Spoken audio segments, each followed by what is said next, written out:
Welcome into Bet the Edge. The college football playoff show is here. I'm Brad Thomas here with Vaughn and Eric Froton. And first, we want to let you know that this is presented by BetMGM Sportsbooks. Fellas, we finally made it. I know it feels like a lifetime, right? We've been talking about the expanded playoffs, what's going to happen. We had the ranking shows, we had the disappointment, we had the excitement. Now we are here. This is our chance to get any futures out. Vaughn, did you add anything in pocket to anybody to win the national championship?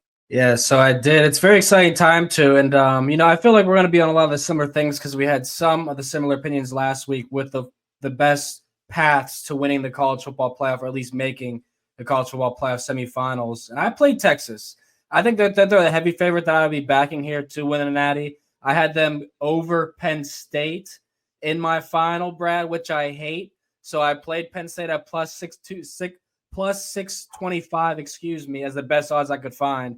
But the other team that I took a swing on was Notre Dame, because we spoke about that Penn State Notre Dame side of the bracket with Georgia, Boise State. We think that one of those two teams, Penn State or Notre Dame, could come out of this with Georgia having a backup quarterback, Indiana and SMU being two teams that should be bounced in the first round. So I had trouble trying to grab a team with serious money.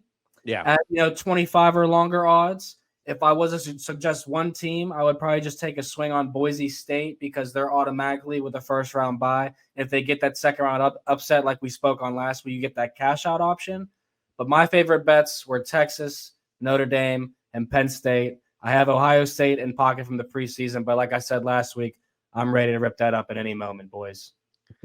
Eric, you have anything that you've added? Wait. Before we get into that, I have to say one more time, congratulations on Mr. Travis Hunter. I hope he didn't spend all the money, but anyways, I'm ready to redistribute the money into this week's slate, into bowl season. That's where it all goes, right? You should have been like off Shark Tale, man, when she tells Will Smith, like, bet it all. So put it all in black, right?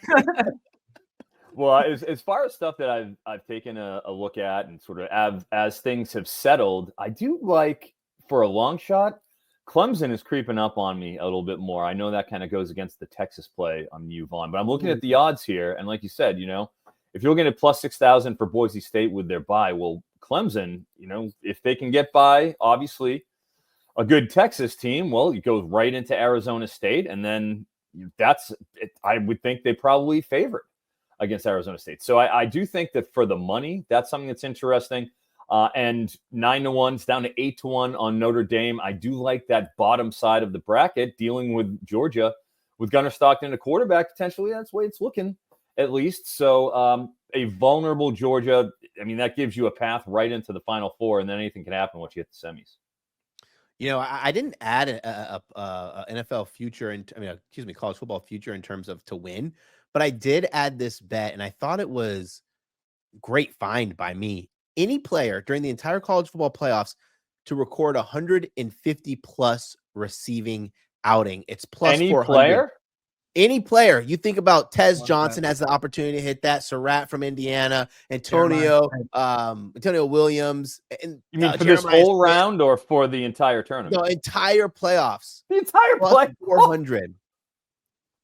I thought that was that's wild. Honestly, I'll be, by the time this airs, Brad, I will have contacted you and made some representations on that. But yeah, that's wild. I put a lot of money on it. I put a lot of money where I'm more than comfortable losing it, because just the possibility, all of these guys have home run hitters. All of these guys have their volume teams. All you need is just one. And I think a lot of the notion is people are just saying the weather's going to be bad, but how it is handicapping sports, guys, right? 20 miles per hour. Those are the type of weather issues we start to fade people. We don't have anything in the 20s and plus, wind gusts of 30s. So I think everything's playable. But fellas, let's get into the games, right? This is what everyone wants to hear. The first playoff game, Friday, 8 p.m., Indiana at Notre Dame. Notre Dame, a 7.5-point favorite. Total set at 51.5. Eric, the floor is yours, my friend. Yeah, well, I will be at this game, as we've talked about a little bit over the course of the last couple of weeks. I was graciously allowed to get a credential for it. I've tried the previous 3 years to get the playoff, and this will be my maiden voyage. with Notre Dame getting up there to 7, down to 7. Has been toggling around a little bit since that open. And while I have a play that I think is the best bet worthy, I've got one I really like out of this game. So I will try to keep my prop handicap to a minimum and let you guys sort of go at the game for now until I get after it. All right, Vaughn, I know that you are kind of leaning Indiana early. Did you end up pulling the trigger on any Indiana-based bets? Yeah, so I mean, obviously, it seems like it's going to be a favorite-based first round. Like, none of these lines have moved too much over the last week or even 2 weeks, to be honest with you guys. I don't see that happening until maybe an hour before the game we start seeing the lines steam here. And we probably see it steam back to Indiana +7, in my opinion, maybe 6.5. Now, they're a popular team, yes, but these two teams are 2 of the 3 highest scoring teams in the country, averaging 39 and 40 points per game. All right, there's no weather impacting this game. They both are 2 of the top 10 highest scoring first half teams. Brad, you know we've loved the Fighting Irish first half team total over. So it pains me to say, I think the only way you do back Indiana here is in the first half plus the 4.5. You get that coverage of, whether Notre Dame gets a touchdown to your field goal, and that's one of the differences. But the Hoosiers are a great scripted team. They have weapons, and I think that the way that they hang in this game, potentially cover the full game, is with Curtis Rourke airing it out. So I played his over 198.5 passing yards. He's got 200-plus passing yards, 8 of 11 games this year, and it feels like Notre Dame's going to try and establish the run, probably try and keep Indiana away from having the ball as much as possible. But I think the Hoosiers are going to be smart enough to know we have to throw early in this game and try and put up points. So I like Indiana first half plus 4.5, but I like Curtis Rourke over his passing prop as my best bet in this game, Brad. Yeah, so there's no denying it that the disappointment, or at least a disadvantage, in this matchup is in the trenches. A massive advantage for Notre Dame in here. When I look at how much talent, NFL talent, the Fighting Irish have on their team, I kind of want to be like, did the numbers match up? Did the numbers match up with this NFL talent? I go and I look and I'm like, number 1 in pass D success, number 1 in EPA per pass on defense. Wow, man, we have to take Curtis Rourke under, right? Like, Curtis Rourke struggled against Ohio State. I think he threw for 68 yards on 18 attempts. I went the other way. I went Curtis Rourke over 195.5 passing yards. Good number. 2 reasons. And this could be like me overthinking it, but number 1, I don't think that Indiana is going to be able to establish the run in the trenches against this Notre Dame front 7. Number 2, I also think those numbers for Notre Dame are a bit inflated. If you look at the 2 passing quarterbacks they played, Tyler Shuck threw for 260 plus passing yards. They also gave up 300 plus to Jaden Maeva from USC. This is a Notre Dame team. While they will run the ball heavily, they're averaging almost 7 yards per play. When you think about that, they are going to score. They are going to score. It's going to happen. I think the overs hit in their games 4 of the last 5 times. They're going to score, which means there's going to be some I need to keep up from Kirk Cignetti and the Hoosiers. And I think Curtis Rourke goes over this. I wanted to bring this point up too that I thought was pretty compelling. And I cannot remember which coach said this, but I was doing some reading and I think they were comparing it to DJ Lagway. They said that, playing quarterback is like a round of golf or playing golf, right? You're going to have your bad rounds, but ultimately it's the consistency over time, which builds your handicap. And I think that Curtis Rourke had his bad game. He had that awful game against Ohio State, but we know his handicap, he's not a 15 handicap. He's a 4 handicap. He's a 5 handicap, which basically means in football terms, he's a good football player who's efficient. I think he can get to the 200 mark, and I'll talk about this later. I also am on Notre Dame. I like Notre Dame here. So I know Eric's going to have his best bet. Vaughn is on Curtis Rourke with me as well. Let's get into the very next game. SMU at Penn State, Happy Valley, 12 p.m. Saturday. The Nittany Lions are an 8.5-point favorite. Total set at 54.5. Vaughn, go ahead with your bet. Yeah, I don't think as we spoke on before the show, Brett, I don't think the weather is going to impact this game nearly as much as people are trying to make it out to be. And even if it did, I think that both these teams are going to try and establish the run. We've seen the passing props in this game stay stagnant at 225.5, 224.5 for both these quarterbacks here.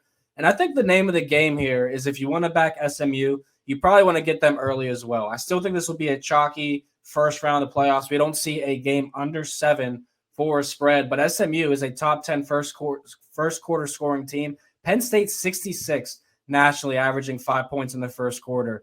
SMU just one of those teams that likes to get out on all their opponents. Penn State has been defensively elite in the second half. We know that 3.3 points per game allowed at home, 5.3 overall. But I think this is a fool's trap. When I think, Brad and Eric, this morning about what's the silliest thing I could do betting these games, especially live this weekend, I think it is live betting unders in the second half. Like, this is all out positions for teams because this is the last game of the season for a lot of teams. So they're going to score no matter what at the end of games. And I think that we see a lot of games possibly go over. And this is one of them I look at. So we may get a better number because people will think this is an under game. There's going to be snow. It's in Penn State. They got Mo Bamba playing and, SMU, all this type of stuff. Mo Bamba. Yes. If you haven't seen that, they're literally SMU's playing Penn State's playlist at their practices to prepare for that atmosphere. And you know what it's like, Eric. It's a tough atmosphere to replicate, but having their playlist ready will have you ready. So I kind of like the under in this game. And if I was playing, a side here, I like SMU first quarter plus the 1.5. They can absolutely get out and get a score on Penn State and catch them sleeping, catch them snoozing. But I think this will be a great game. Yeah, I frankly agree. Yeah. This is a game where I had a bet that I love and then a bet that I really like. And then the bet that I love, the one that I was quick to bet, was Penn State. I believe I got -8. I believe I put -8. I don't care about the -8.5. Still fine with me. I think they win this game by double digits. I'm really high on this Penn State team. The biggest knock for Penn State, and it's been going through the years, is can they win the big game, right? They win the games that they're supposed to. They generally cover the games they're supposed to. And James Franklin likes putting a stamp, his little James Franklin stamp late in games. We think about this Penn State team. Man, phenomenal. Top 20 in defensive success rate to the dropback. They're top 10 in both EPA categories, pass and rush, which is really nice. It's a really difficult team to score points on, right? They're good at net field position, right? Like they check the little boxes. That's what makes a team really good. Then we have the SMU side, who didn't really play anybody. The toughest team they ended up playing, they lost. Then the second toughest team they ended up playing, they lost as well against Clemson. In that game, Kevin Jennings was phenomenal late in the game, right? Nothing to lose was great. Pressure early, not great. It reminds me of when they played against Duke. He threw 3 picks in that Duke game. This is the best pass defense that he's playing since Duke. I do think he will have his troubles, and I do think Penn State's going to be able to have success offensively against this SMU team, right? Like, we talk about these levels of the ACC battling internally. Well, now they're playing against a Big Ten team, much larger, much more dominant presence there. But I did go with Kevin Jennings as well. 224 over passing yards. Hit this in every game he's been a full-time starter. Even in that Duke game where they took the ball, they literally took the ball out of his hands, right? He threw 13 for 24, but 3 of those incompletions were interceptions. They said, we're done throwing the ball. We're just going to run the ball the rest of the game. I think they're going to be playing from a negative game script. So my 2 bets, Kevin Jennings over 224.5 passing yards and Penn State -8.5. Eric, put a bow on this for us with some player props. Yeah, I certainly will. We're going to go over to SMU. Their running back, Brashard Smith, transferred over from Miami, is a former wide receiver. And even though he's been a revelation between the tackles, he's been their clear number 1 in a muddled backfield. It included LJ Johnson and Jalen Knighton, another former Hurricane. But he's taken this by storm. But that doesn't mean he hasn't been used in the passing game. Last game against Clemson, 34-31. We know what the script was. They were down. Got 10 targets, caught 6 passes for 34 yards. Game before against Cal, caught 3 of 3 for 66. It's clear when this team has to press, when they have to, when they're in a chasing script, Brashard Smith is rode hard and put away wet against, obviously, Penn State. I don't think they're going to be attacking them in a traditional manner, quite the way that you can attack some of those the ACC teams downfield. I do think they're going to have to get creative, and I do think that Brashard Smith and his receiving acumen is going to be part of that. 21.5 receiving yards is the low I'm seeing out there. I really like that. I think that's a great opportunity. And that goes the same for Nick Singleton. I mean, 2 really prolific receiving backs. With Singleton, we know about him, was the crown jewel recruit coming out of his prep class the past 2 years, is explosive, but was sharing with Katron Allen, really has come of age this year. And it hasn't just been rushing the ball where he has 3 100-yard games, but it's been catching the ball. 4 catches, 43 yards on 6 targets last game against Oregon. When they have, it's the same thing as Brashard Smith. Competitive games is when they have to use these backs in the receiving game.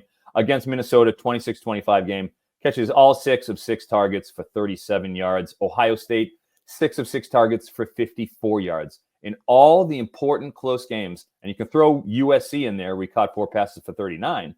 He's getting high usage. I think both of these running backs I'm taking position over positions on them because of that. And I do have one more. I have 2 more. I feel bad. I'm like killing this prop. I do nothing on Notre Dame, and then here we are on this game. Will Howard is listed at 12.5 rushing yards on Caesars right now, is where I last saw it. Love it. I mean, yeah, I understand. He didn't hit any of the last 4 games, right? He hit 10 against Michigan, but hasn't gone anywhere near that either of the last 4 games. Did do that against Oregon, but he hasn't been sacked or had to really do much. He hasn't been sacked in 3 games, and he still didn't cross that against this, SMU front. That was Will Howard. I meant Drew Aller. Drew Aller. Yeah, Drew Aller, who's up there in the 14, 15, stuff like that. I think that we're looking at why would you want to put him out there and put him in harm's way in that sense against SMU? I think they're going to be conservative. I think you're going to see them playing it close to the vest. I think they can impose their will on the line. I think that means that we're not going to see much out of Aller. I think we've seen 14.5, 15.5. And then last, Harrison Wallace, who has, frankly, he's been the emerged one, the wide receiver one they've been searching for all year. Actually, I would say, frankly, for 3 years since Jahan Dotson left. He has been the absolute apex number 1 guy that Harrison looks for when it's not Tyler Warren. They have to stretch the field. It's been Harrison Wallace. He has eclipsed his 37.5 receiving yards. I'm surprised it's under 40 because he's only gone under 40 1 time in his last 8 games. I understand this is SMU here, but you're going to have to use their outside receiving threats. Wallace is the established number 1. I think it's going to be him and Warren. But Warren, we got a 5.5 drop on the receptions. We've been getting that all season. That's bumped up to 6.5, so I'm going to lay off that. Yeah, he could be used in a lot of ways here. I kind of feel like I wanted to ask you this too because I saw the under on the rushing play. Something that I looked at too. But for Aller, I mean, his under passing touchdowns, you're basically getting even money for the under 1.5 as well. He's gone under that in 7 of the last 10 games. Was that something that you looked at too, Eric? Because I just feel like Penn State is so run dominated with a 2-headed beast back there. And even Aller, he has 3 rushing touchdowns the last 3 games, like 3 straight. Yeah, absolutely. So, I mean, I feel like that was the play I looked at. Yeah. It's their identity. They want to run the ball. And even, I mean, yeah, you could look at Tyler Warren, but he's getting goal line carries too. Yeah. So you can't even rely on the fact that they could use him as a red zone weapon because they'll bring him in motion from that H-back set and they'll give him, that little quick handoff and shoot him right up the middle. So yeah, I don't have any problem with that, especially at the kind of, even money you're talking about. Yeah. Cool. I think this is probably the game that I'm actually most excited for in terms of my bets, right? Like this is the game I'm really excited from a betting perspective. Of course, everyone wants to see Indiana and Notre Dame kick things off, but from a betting perspective, this should be really fun. Before we get into, okay. Let me ask you this real quick before we get into the next game, and you get into that professional read you're about to hand us. If James Franklin loses this game, is he still coaching Penn State next year? If he has, like you would imagine he is, right? But how hot does this seat get? Like, are we talking next year? You missed the cultural playoff, you might be done, or what? What does this do if he loses this game? No, I actually think they give him Drew Aller's tenure at Penn State, right? Even if they lose this game, they got Aller coming back. They have a good amount of players coming back that won't be going to the draft. So they'll have a really dominant team again. And I swear thank you, Vaughn. I think you probably read my mind. I was going to give out one more bet that I totally forgot to give out in this game. Penn State to make it to the semifinals, -175.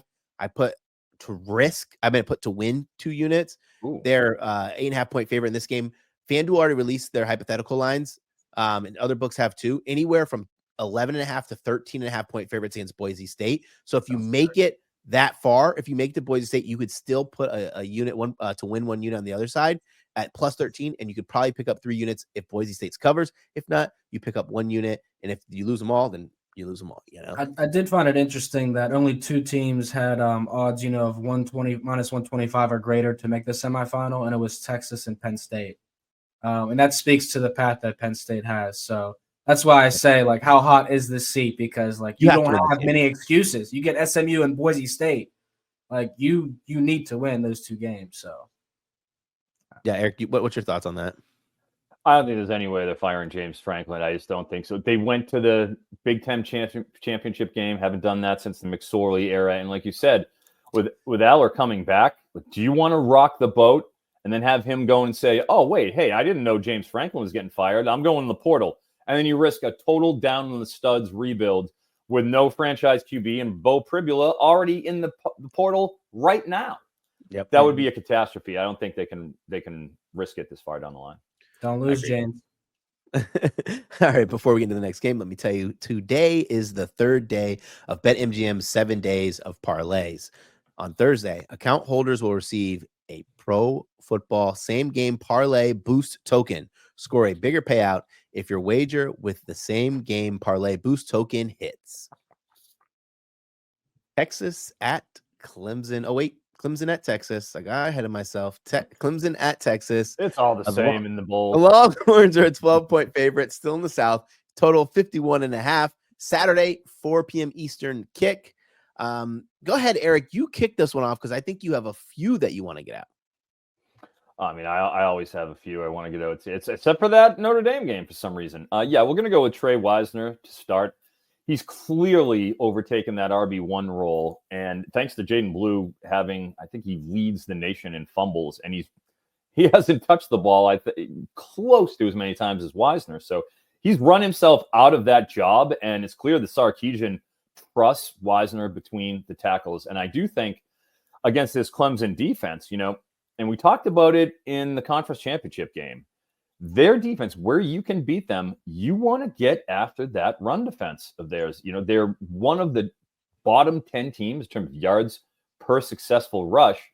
And with Texas, they want to be able to use that big, meaty offensive line to be able to establish their dominance in the trenches. And when they're able to do that, you see they go away from the pass. And, there's injuries to Isaiah Bond. Don't really have that true alpha number 1 wide receiver. You got a little bit of Gunnar Helm.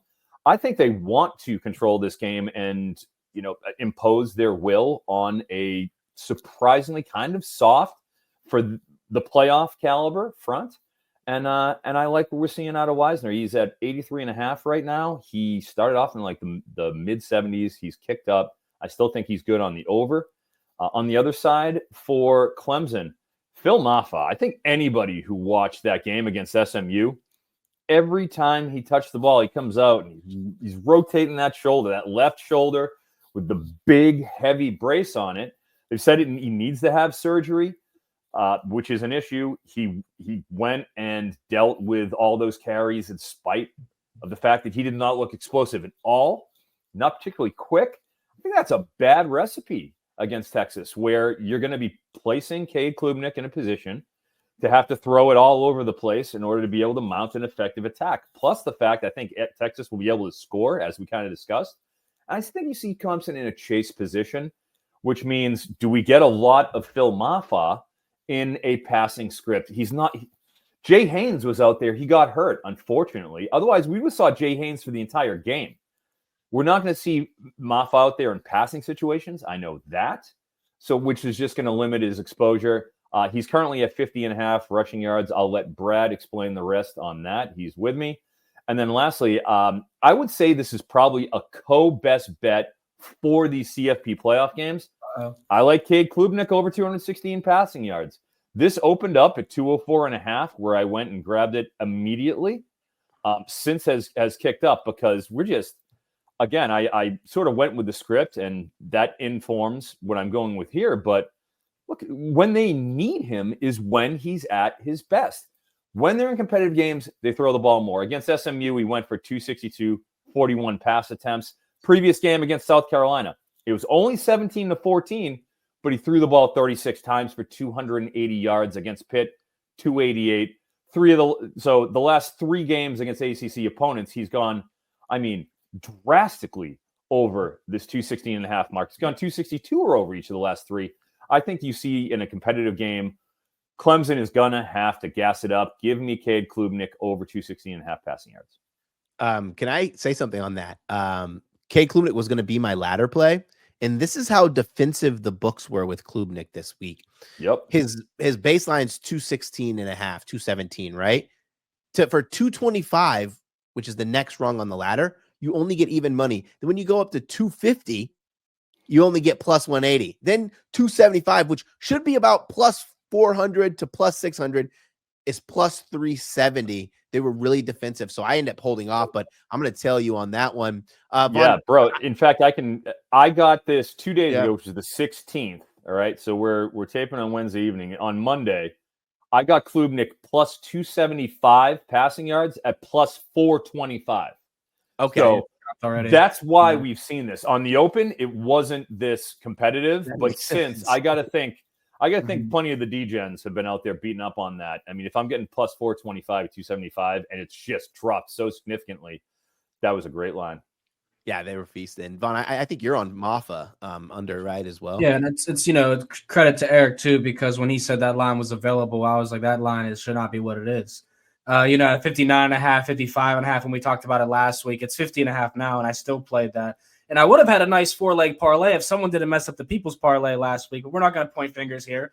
But Phil Maffa, 3-1 to the under in the last 4 games. He's had only 1 carry of 10-plus yards in his last 4 games, averaging 2.3 yards per carry. And Eric summed it up very well. But if I was going to go on another route here to betting this game, I like Clemson's team total under 20.5 as well. What I thought was the most interesting thing about this team total and the totals in general for Clemson here, they are the second highest scoring first quarter team in the country. 10.2 first quarter points per game, and you got their full game team total set at 20.5. That is fishy. But in their 6 biggest games, you talk about Georgia, Louisville, VTech, Pitt, South Carolina, SMU, they have averaged 20 points per game on the nose. So it's basically, will they go over or under their season average against the best competition? And against Texas, the best team they face outside of Georgia potentially. So I got to go under here. I think Clemson has struggled scoring. I think the red zone defense for Texas stands up and is stout. But I love the props I'm hearing from you guys in this game. I think that, honestly, we can get a full sweep in this one. And this is more credit to you guys, too, that the books have really protected themselves on a lot of ladders as well. Like, I'm going to talk about Jeremiah Smith in the next segment. His odds are so short for where his lines are. So I think they are realizing, that people are taking opportunities with these big plus money plays and they're hitting. Yeah, I think that's what you kind of have to. I think we're in the world of college football now where, I would never advocate for just taking really big odds, but the boom or bust aspect of college sports is so prevalent that there's so much value in taking these like plus 300, plus 400 lines. I'm on Clemson. And to be transparent, I gave this line out on by the book last week at plus 11.5. It's up to 12. It's probably going to get to plus 12.5. Texas is a popular team. They're one of the favorites to win. Money's going to come on the Longhorns and it will move this line. But I have to trust that this Clemson team, who is literally playing with house money, continues to play well, continues to keep it close. And then from a coaching standpoint, while I think Sarkisian is a phenomenal coach, it's just the experience, right? Like Texas, didn't do well in the playoffs in their first appearance with Sarkisian. Now they have to go back and do it again. They do get to play at home. Dabo Swinney, he's a playoff veteran, a national championship winning coach. He will have his guys motivated to play well. And Eric talked on Mr. Klubnik. Wow, this guy has impressed at every juncture this season. If you compare Cade Klubnik this season to the Cade Klubnik last year, they are 2 totally different quarterbacks. I think that this game's going to remain close. I think it's going to be under double digits pretty much the entire game. I think that Texas win the game, but just getting 12 on a game that could go under, it should go under. I haven't seen much from Texas that suggests this would go screaming over, especially not much from Quinn Ewers. But also that reminds me, Quinn Ewers hasn't been phenomenal. He hasn't done much, and they're going to give the ball to Wisner a ton, right? Like, hand the ball off, win where you can win. Their offensive line has gotten a lot of kudos this season, and this is a personal opinion, but I believe they've been better at run blocking than they have at pass pro. Why not continue to run the ball? You don't need style points. You're in the playoffs. You need to win in advance. So I went with Clemson there. Any objections to Clemson? I don't know if you guys talked about a side yet. Well, I mean, I think Texas wins the game. I mean, I think Texas wins for sure. And I think the point of taking Texas is going to be out the window here pretty soon because people, like you said, Brad, are going to go to the window believing Texas is a national championship contender, number 1 or 2 by all the books. They'll win this game. But also the fact that Clemson has struggled, and they're a 3-loss team in the playoff, the only 3-loss team. That right there is going to be a speaking point to a lot of why people don't want to bet Clemson. But honestly, 3-loss teams in the next 3 or 4 years could be the best bet against the spread. Like, we don't know yet. So this might be too big of a number, and this might climb, honestly, to 13.5 by the time Saturday at 4 p.m. Eastern rolls around. So I wouldn't be shocked at all. Yeah, I think it will. I mean, we're going to see steam movement, and I don't think this is something that you can't trust this year. Like, we don't know what is going to happen in these playoffs. We think it will be chalky, but if steam movement continues to push towards the underdogs and the favorites cover, people are going to want to reverse that in the next round. They're going to get caught on that too. So I just do not believe in line movement when it comes to these spreads and totals. But if we're talking about player props, believe in that line movement. Yeah, I've been just checking to see if I was going to get CLV on this game. I also want to add one thing. I was listening to a show this morning. I think it was Bet the Edge. No, we're on Bet the Edge. Yeah. I don't know. Oh, it was I was listening to myself, man. It was Stats Awards show, and he had mentioned like Clemson's been in high leverage situations all season. Texas really hasn't. The one high leverage game they've been in, they didn't perform well. Like it's either going to take a toll on Clemson or it's going to, they're going to be the sharpened iron in this one. But let's move to the next one. Tennessee at Ohio State. The Buckeyes are a 7.5 point favorite. Total set at 46.5. Saturday night, 8 p.m. I laughed. I chuckled because we talked about this off air. It's going to be cold. And supposedly if you're in the SEC, you do not know how to play in cold weather. I'll kick this off with my first 2 bouts of bets. My only 2 bouts of bets. I went with Tennessee plus 7.5. I had a ton of notes for this game and I wanted to get some out, but I just thought it was really simple. There were a couple of situations that made me like this game that I thought were pretty easy to explain. Number one, Ohio State wants to run the football. They did so, and they tried to do so against Michigan, and they didn't have success. Chip Kelly continuously tried to pound the rock into the teeth of that defense, and they didn't have success. They also didn't have a ton of success against another team that is good at run defense, but not great. And in Nebraska, right? Like Ohio State has shown that pattern in the season that against these good run defense, they haven't had a ton of success moving the ball or scoring points. They moved the ball well against Nebraska, didn't finish drives. Now they're playing against the number 1 rush defense in the country in Tennessee. And I think this is going to be tough for them. I had asked the question earlier in the season when Simmons went down and then Seth McLaughlin went down. How does this impact Ohio State? I believe it was when they were playing against Indiana. And a lot of the responses was, it's not going to impact them now. It's going to impact them later in the season. And you can kind of see that, right? With those guys out, they weren't effectively being able to run the ball. I also want to highlight Tennessee offensively. They've just pounded the rock with Dylan Sampson here, getting 20 plus carries, running the ball effectively with him as well. And Nico Amaliava, Eric's gonna have to correct me on that one. Yamaliava. Come on, sorry, man. Nico. He's been a phenomenal passer of the ball, especially a guy that he had such high hopes and then beginning of the season didn't kind of pan out the way he wanted to. But he's been smart with the ball and he's been helping his team out.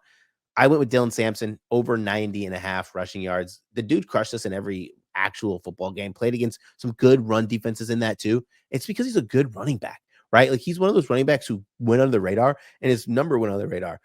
I'll be honest, I checked this right before that we went on. It went to 94.5. I'll still play 94.5. I'm still cool with that. But I locked in at 90.5. I'd probably, once you get to like 98 and you're getting close to those hundreds, I'd probably back off. Eric, kick it off because I believe you have a Nico prop as well. Yeah, I got a Nico prop. I'll start over there on the Ohio State side, then go over to Tennessee. Cool. The Tennessee run defense, as we've talked about all season, has just been absolutely phenomenal. Top 5 in success rate, EPA per rush, yards per successful rush, et cetera. You can go all the way down the line. It's just been an elite unit. You have to at least respect that against Ohio State. Wanted to get a rushing under in. I think some of those will. I'm kind of a little more interested in Judkins' under at 55.5 than I am with Trevion, but I do like Will Howard the most. He is at 12.5. I know we said we were talking about Aller before, who's at 15. Howard, 12.5, hasn't hit that any of the last 4 games. Against Michigan, ran 4 times for 10 yards. Like, he didn't even get sacked. I think against this pass rush, you get James Pierce, just so much havoc Tennessee has been creating on that front 4. I think it's a bad recipe for Will Howard's rushing acumen because, as we know in college, you get sacked, it comes off of your passing total, which doesn't happen in the NFL. So I like that under.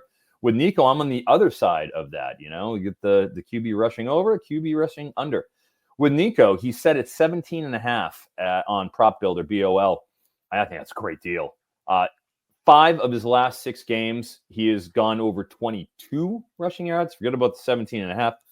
22. The one time he didn't was against Kentucky. It was 14 yards. But, I mean, he's in the second half of the season with Nico. They've definitely, Heupel has gotten more comfortable as he's gotten his feet wet, gotten his sea legs under him, and they're trusting him more to be able to make those pull downs and RPO decisions. I think that's exactly what they're going to do against Ohio State. I can't imagine they're going to want to air it out as much as, they probably will be required to if they're down. I think they try to impose their will on the ground. I think you see plenty of Sampson, plenty of Nico, and only 17.5 rushing yards. I like that. And I think you could probably even kick around a ladder if you get a good deal on the 30+. Yeah, that's good because I was going to ask. I think I had mine was like 21.5 or something like that. So I'm going to take that with a little confidence. That's on Prop Builder. That's on Bet Online at 17.5. Right when we were going through. I do have Prop Builder. Might be different on the domestics. Yeah, I'll 18, 19. Mm-hmm. Remember the last year when he came up in his biggest game too against Iowa, 3 touchdowns, 27 yards, carried the ball, 15 times. He's not quite at 15 carries per game, but in the last, 3 or 4 games, I'd probably say you see those numbers creeping up to 7, 8, and some double-digit performances there. So sure. I like that. Well, you hit SEC play. Yeah, you hit it, and it's time. Once you hit the SEC, it's win at all costs. You don't have the luxury of keeping everything in the barn like you did in the non-con games. So I think that all makes sense. And last one, I'm just going to go with a favorite of ours. I legitimate second team all SEC prop performer, Chris Brazzell for Tennessee. Brazzle dazzle. He has been brazzle dazzling for us a lot. We've taken quite a few of his under positions. It worked out great for us because he had a nice game early, and then that sort of set that benchmark for the rest of the year. Other than the last game against Vanderbilt, where there was a heavy pass script, they scored 36 points. They haven't done that most of the year. He's gone 5 of his previous 7 games under the current 26.5 receiving yards. I don't like Brazzell. I think you get a run script, as we discussed. I think they want to shorten this game against Ohio State and not allow that powerful offense to really take hold. I think that means Chris Brazzell goes under 26.5 receiving yards. I tailed that one. I literally just put that in. I was able to find Nico as well. Thank you. I appreciate that. Vaughn, this game actually, from a winning standpoint, I believe Ohio State's going to win. But I think you like a point total for a team. Which team do you like there over? Yeah, it's I mean, this is an ugly bet, to be honest with you guys, because I do think this could be one of the lower scoring games, but I think this line is a little too short. Tennessee's team total is 17.5, 18.5 at some places. I know in their 2 losses, they scored 14 and 17 this year. Against their 4 ranked opponents, though, they had 17, 24, 25, and 51 against NC State. We'll just discredit that one because that was, early in the season. But when you look at Ohio State, man, I mean, while they have been so dominant defensively, they're number 1 in the country in second half points per game allowed at 3.2. They played, Nebraska, Michigan, Penn State, held these teams at 17, 13, 13. Indiana scored 15 on them. Oregon's the only team that went over 17 points against them this year. And I feel like all the tricks will be pulled here. But Tennessee is a team, too, that we forget how many threats they have offensively, receiver, running back. And even Nico, I mean, he could run the ball as well, we just spoke on. So I really think that this line is just a little too short. I like the team total over 17.5 for the Vols. I do lean them 7.5 in this game. I'm not going to play a spread here because if I think Ohio State covers, they win by 10. Tennessee, probably if they cover, they just win this game flat out, Brad. That's kind of how I feel here. But I'm a big fan of the Will Howard under rushing yard play too. That's something that I actually circled. I want to discuss here, but Eric covered it. So I'm going to lock that in as well. I think he gets sacked a few times, and I don't think the design runs are there for Will Howard to go over that total, that very low total that he hasn't hit often. Dude, I love that 17.5. Yeah, Come on. I mean, Tennessee is very much in play to win this game. And if they win this game, they're not going to do it with 17, right? Yeah, exactly. And it's like, I'll give them 14 points for sure. They'll get 2 touchdowns in this game. Yeah, but again, I mean, Tennessee, Heupel too, he's a guy that there's going to be some flea flickers. Yeah. There's going to be a reverse or something. Like, we're going to have some tricks. In Ohio State, I mean, Ryan Day, he's coming back. His job's safe, blah, blah, blah. Well, again, just like James Franklin, I mean, you'll be on a hot seat, man. You lose this game. I think Tennessee, I don't think they're going to hit far after this game. I think they could keep this one very close. So 17.5 in the over, that's something I like a lot. Yeah, I was going to say that I'm kind of with you guys as well. I like that over there. I think Tennessee's really live to win the game. I'm probably going to put a little money on Tennessee just to win. 17.5 just feels so low for an offense that can move the sticks in multiple ways. I thought against Penn State, there was a lot more at play than just the game, right? When Ohio State played Penn State, it wasn't just X's and O's on the field. It was Penn State versus Ohio State, the way natural Big Ten football. We're going to pound it down your throats. That's all. That kind of stuff like translate into total game scripts. I don't think it's going to be like that. I think that Tennessee is going to effectively be able to move the ball at times. They're going to score, and they're going to have to score if they're going to want to win this game. So I like that, Vaughn. That's a really good find there. I thought that's pretty sharp. That's smoking. Thank you. Yeah. We'll see. But and I'll say this, like, we're not getting any repeat games here in the first round either. Like, we're not getting Tennessee, Ohio State. They don't ever play each other. They're not familiar with each other's game, right? So a lot of these teams are going to face that situation where we don't know what you're capable of until we hit this field with you. And I think this is a situation where Tennessee could catch Ohio State. Yeah, I like that. I would also like is our next segment, the ladder plays. But before we get into that, I want to just ring in the holiday season with a double dip of NFL on NBC and Peacock this weekend. It all kicks off Saturday at noon Eastern as we lead you up to kickoff between the Texans and the Chiefs. Then on Sunday night, Baker Mayfield and the Bucks travel to Dallas for a date with the Cowboys.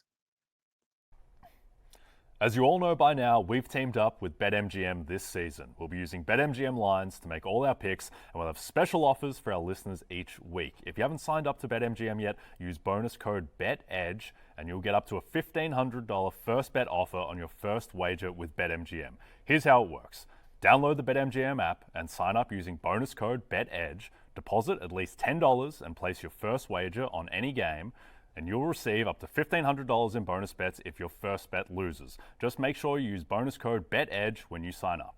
See BetMGM.com for terms. 21 plus only. U.S. promotional offers not available in New York, Nevada, Ontario, or Puerto Rico. Gambling problem? Call 1-800-GAMBLER. Available in the U.S. Call 877-8-HOPE-NY or text HOPE-NY 467-369 in New York. Call 1-800-NEXT-STEP in Arizona, 1-800-327-5050 in Massachusetts, 1-800-BETS-OFF in Iowa, 1-800-981-0023 in Puerto Rico. First bet offer for new customers only, subject to eligibility requirements. Rewards are non-withdrawable bonus bets that expire in 7 days in partnership with Kansas Crossing Casino and Hotel. Don't forget, if you haven't signed up for BetMGM yet, use bonus code BETEDGE and get your $1,500 first bet offer today. Yep. Yes. It is the ladder section time. Eric, you are on. Guy, I took last show, but then it was actually the Bryant Wesco show who went for like 8 and 150. Go ahead and drop down and explain Mr. Antonio Williams. Yes, Antonio Williams at 90 plus yards. You're getting 4-1 odds plus 400. And I like that. It sort of is informed by the script we had talked about. I don't think they're going to be able to run the ball. They certainly couldn't against SMU last game, and it forced, of course, Cade Klubnik to have to air it out. The beneficiary, as you mentioned, was Bryant Wesco, who was in that $150 range. I think one of them does the same thing. You know, Antonio Williams has hit the 100-yard mark or cleared the 90-yard mark in 2 of the last 4 games, as Wesco did the game before. So they've had one receiver in 3 of the last 4 games. I don't even count Citadel. So let's call it in the last 3 games, one of the 2 has gone over 100 yards. And with the more competitive script, with the inability of Phil Mafah to really be explosive, they're going to have to find explosiveness outside of their run game. And I think that's why I liked Klubnik's over, and why I do think one of these 2 will end up clearing that 90-yard mark. To be sure, Wesco is also plus 450 to clear 90. He's plus 650 to clear 100, whereas Antonio Williams is only plus 550 to clear 100. My gut tells me one of these guys goes long, so I like those 4-to-1s. You could do a little sprinkling on those 2. I'm going with Antonio Williams here, but I think one of them gets it. Can we just make sure one of them gets to 150 so we can just go ahead and ching cash that? Yeah, we just go all the way up. Yeah, 110 plus is 9-to-1 for Wesco. 110 plus is the max that we're seeing for these 2. But like you talked about, they won't give us any more. They're a little concerned because we keep hitting these ladders on them. So I understand. I went with Mr. Curtis Rourke. I laddered him. The 250 is plus 360, and then 275 plus is plus 650. I talked about it in a great deal. I genuinely do believe that we have the opportunity for this game to be a shootout. And how that's done is through the air with Indiana. So for me, that's Wesco. I kind of wanted at Wesco. Excuse me, that's Rourke. I kind of wanted to take Surratt's receiving over, but I didn't want to double dip. I might just take his ladder just to have a little bit of fun. Yeah, I like that too. I was dabbling in Curtis Rourke myself. I considered his yardage, which I do like.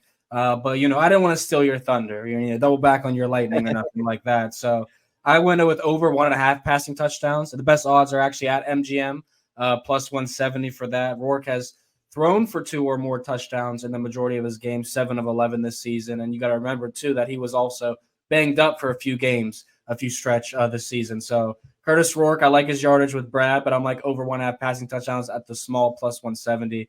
And then freshman sensation, maybe he lands it for you, 150 plus yards. Jeremiah Smith for Ohio State. I think that he's going to be very active in this game. I think Ohio State's going to struggle to run the ball because that's what Tennessee's going to try and eliminate right off the bat. You have to throw on us, Will Howard. And if that does happen, Jeremiah Smith, I think, is a guy that if you don't know about him because you don't watch college football enough, you will learn about him. So 100 plus yards for him was something that was only plus 245, which I thought was very short for a freshman guy in the biggest game of his career. But he's going to probably be the most impactful receiver on that team during their college football playoffs. So I like Smith. And if you want to sprinkle 2+ touchdowns at 7-to-1, I don't hate it, but I'm not very confident in that, guys. What do you like? What do you like, Eric? How do you feel about Jeremiah Smith this weekend?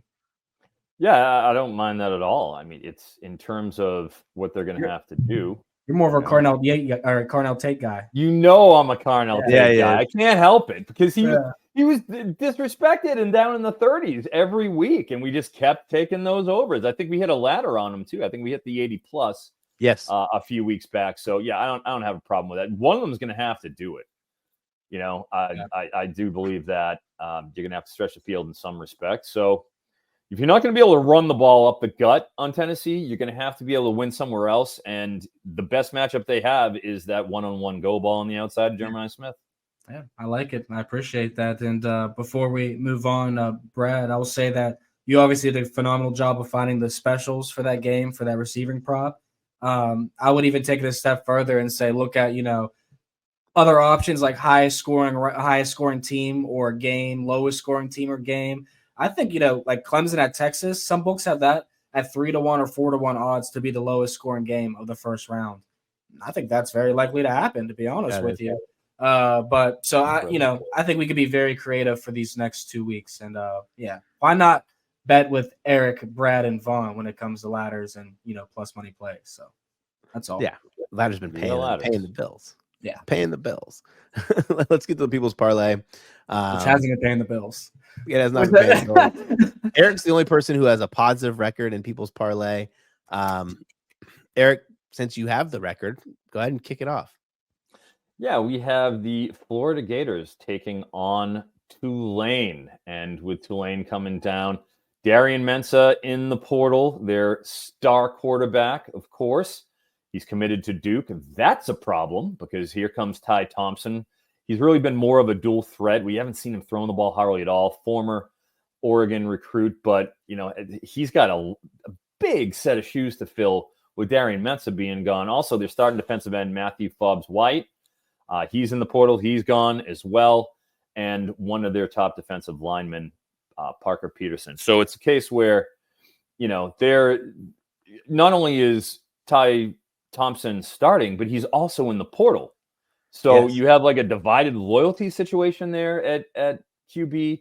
And on the other side with Florida, keep in mind, this Billy Napier Florida team had a lot of doubters, all right? Toughest schedule in the country.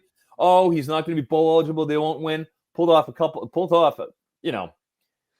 some pretty nice wins down the stretch. They're hitting this in stride. They want this win because Napier wants to get that steam heading into next season where it's really showtime with DJ Lagway there. I think they want to make a statement going out, and they just destroy Tulane. I like it. Lay the 12.5. Give me Florida as my people's parlay pick. Well, can I double dip for a second here? Because, Eric, I'm on this bet as well, and I think I'm going to just crush this right now. So when you think about the bowl games, there's generally two scenarios that each team is facing. Number one, it's the team that's going in there with a little bit of disappointment. The team that's coming off of either a big conference championship loss, they had a couple losses in the row. They have a team that is just got destroyed by the transfer portal. Then you have the team that views it as a celebration, as a way to show their stuff and celebrate how successful their season was. And I think that's what's at play in this game. Tulane, lost to Army, lost to Memphis, then lost in the conference championship game where they didn't even put on a good show. Then they lose not at all against the Army. Not at all. Got pushed around. They lose players on the defensive end, a defensive line. They lose players on offensive line to the portal, lose their starting quarterback who was their future, right? Like there's so much negative, even though Summerall's a really good motivator. I think there's so much negativity. Now they're playing against a Florida team who I already thought at full strength they were overmatched against.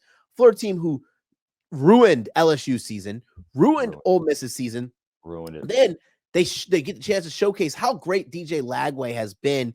They get Montreal Johnson. I'm 90% sure he's going to play because he just accepted a bid to the Shrine Bowl. Badger already said he's going to play. Like these guys who are even going to the NFL draft are going to play. It's really exciting to see. The biggest success too for Tulane was through the air, right? 12th in EPA per pass. It's a huge downgrade to Ty Thompson. No disrespect to him. I think the Gators win this big. Not to mention, as a Florida native, guys, I go to the Gasparilla Bowl every season. Anytime Florida is in there, it is all Gators, and it is tough, very tough for the other team to win. Sounds like it could be a little trifecta spot. We should be doing first quarter, first half, full game Florida for the People's Parlay is what it's sounding like here. But I do like the Gators as well myself, and I think that was perfectly summed up, Brad, of how teams enter this. The spread for that game opened at 8, all the way moved out to 14.5 at one point for coming back to 13.5, but it will be back out past that 14 number. So I like Florida as well. I think I'm going to be the person responsible for a possible loss in the People's Parlay this week.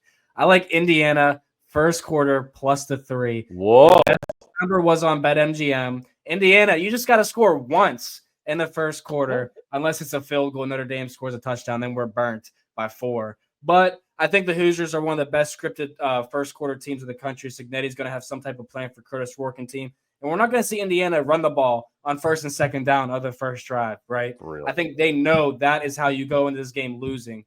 So I like Indiana first quarter plus the 3. And, I'm sorry in advance. Spicy. They covered against Ohio State in a game where they end up not covering the actual spread. So handled Michigan.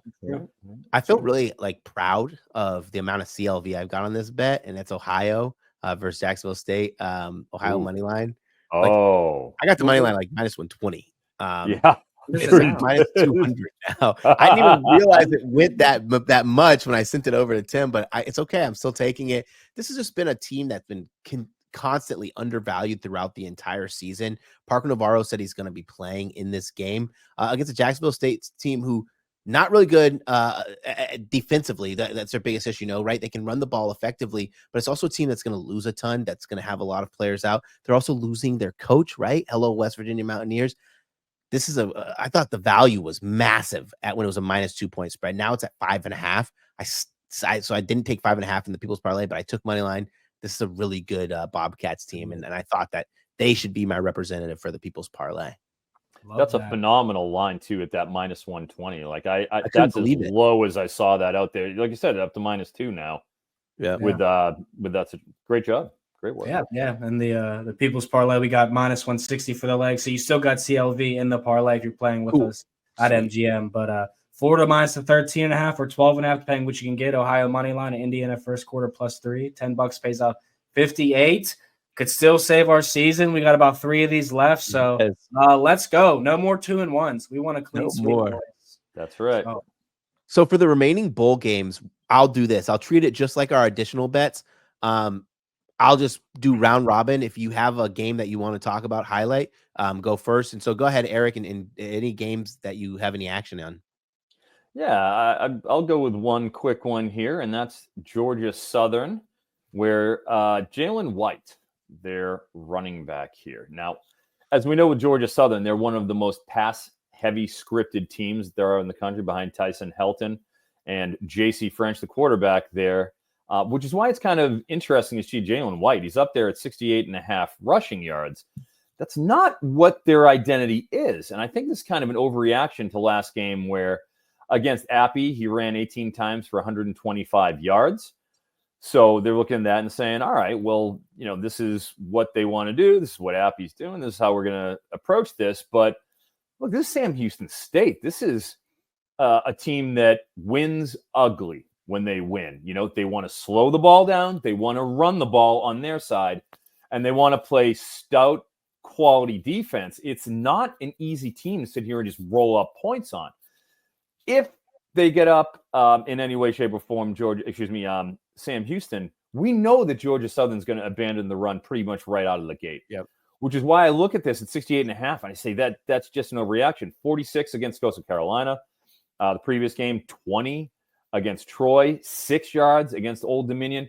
It's been a real up and down sort of a situation where it's against the lower rung opponents and the defenses.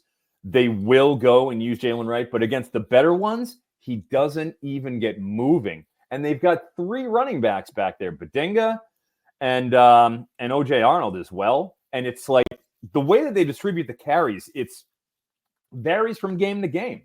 So if they get on the wrong side of the script, there's no chance of this coming through. And even if they have a lead, they're still going up against a ball control oriented, good front 7 team and just good defense in general. Sam Houston, I have a hard time seeing him get to 68.5. I'm taking the under 68.5 rushing yards in Jalen White. I like Go that. ahead, Vaughn. I want to ask you guys because, when I was looking at all the other bowl games, the only one I was honestly interested in betting was Florida and Tulane. You guys obviously spicing it up and giving us some good angles here to talk about them. But what would you rather prefer? Because your answer is what I'm putting some of my bankroll on. So make sure you guys are prepared to answer fully correctly. But no, jokes aside, do you like Florida first half minus the 6.5, or would you rather play that team total over 15.5? Do you think we get 3 scores from the Florida Gators in that first half against Tulane? What's safer? I'm kind of thinking the first half minus 6.5. But at the same time, I know. I hear you. That's more than 14 probably. 16.5 is. I mean, you got to get to that 17 in the first half. 3 scores. Yeah, it's 3. That's 3 scores. I'd probably just go spread.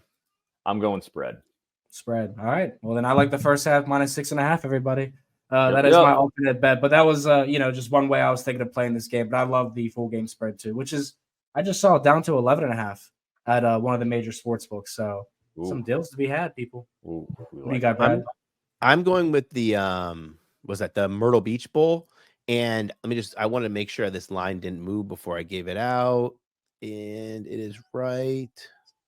All right, screw it. If it moved, I'm sorry. I'm going with UTSA minus 10 Okay, school is still at -10. I also like their team total over, but I went with -10. UTSA team who ended the season really strong, scoring basically 40 points against everybody not named Army, but they even played a really good Army team tough in that game.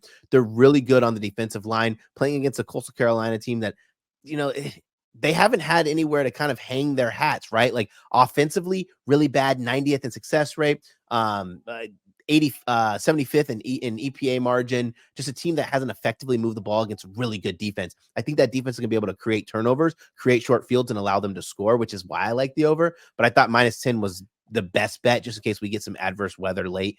UTSA was not a good team to begin the season. Now they're coming in with some momentum. It's another one of those kind of theories. We also have Coastal Carolina with some players in the transfer portal, players opting out, which is massive. I like UTSA.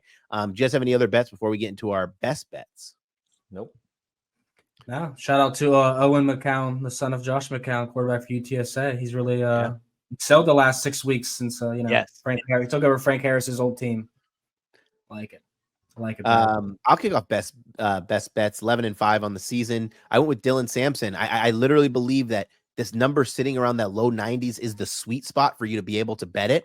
I have him pegged like 98 to 105 as like where I would have put the line, but you obviously can't put 105 on a road game in the Big Ten because everyone will just smash the under. I like Dylan Sampson. Eric, 10-6. What's your best bet? Yeah, feeling good. We're looking to keep the gravy train rolling. I am going with Notre Dame tight end Mitchell Evans. Mitchell Evans, when I did my film work heading into the season, just jumped off the screen in the opportunities he was given last season. However, while the coronation he was supposed to be in the Tyler Warren conversation, the Mason Taylor and the Harold Fannin of tight ends, he tore his ACL late in the season last year, which really slowed him down in the early part of the year. Didn't play in the first game, was against Texas A&M, and brought back sparingly, pretty much right up until last month, I would say. November, they started really using him a lot more. Last game against USC, leaned on him heavily. 6 targets, 5 catches for 59 yards and a touchdown. He's had a touchdown in 3 of the last 4 games. I like him to be the focal point of the Notre Dame passing offense, just as we saw Michael Mayer before him sort of get that role. Evans has looked incredible. And against USC, as you know, I was at that game, I was on the field. He stood out clearly as just looking like he is fully recovered from that ACL injury and ready to produce against Indiana. I think he is going to be the number 1 option for them on offense in their passing game. 27.5 receiving yards on Mitchell Evans. Over. I love that. I mean, Battle 2 Indiana schools, it only seems fitting that you go with a tight end to have a good game. Right? Yeah, so absolutely love that one. I got a winner in my belt, gentlemen. Woo! Drop the confetti, everybody. Let's go. Yeah.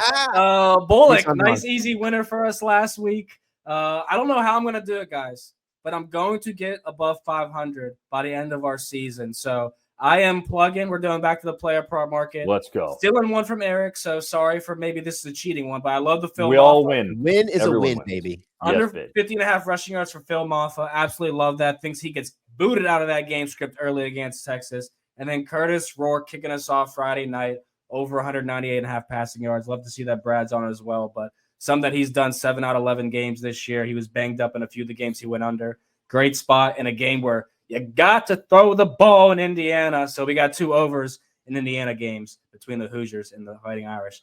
Love it. Love it, gentlemen. Let's go. Come on, Cade Klubnik is my other number 2, yes. too. Okay, we're allowed to do 2, right? Yeah, I mean, Mr. Proton, let's get it, baby. Let's boost those numbers up. Guys, as always, this was so much fun. And everyone watching, don't forget to check out NBCsports.com for more information to help you with your wagers. Thanks to those of you watching us on our NBC Sports YouTube channel. And if you're listening to us in podcast form, don't forget to subscribe and rate us. Also a reminder, find all your favorite NBC Sports shows on Amazon Music. Just head to Amazon.com/NBC Sports. For Eric Proton and Vaughn Delzell, I'm Brad Thomas. Enjoy the college football playoffs.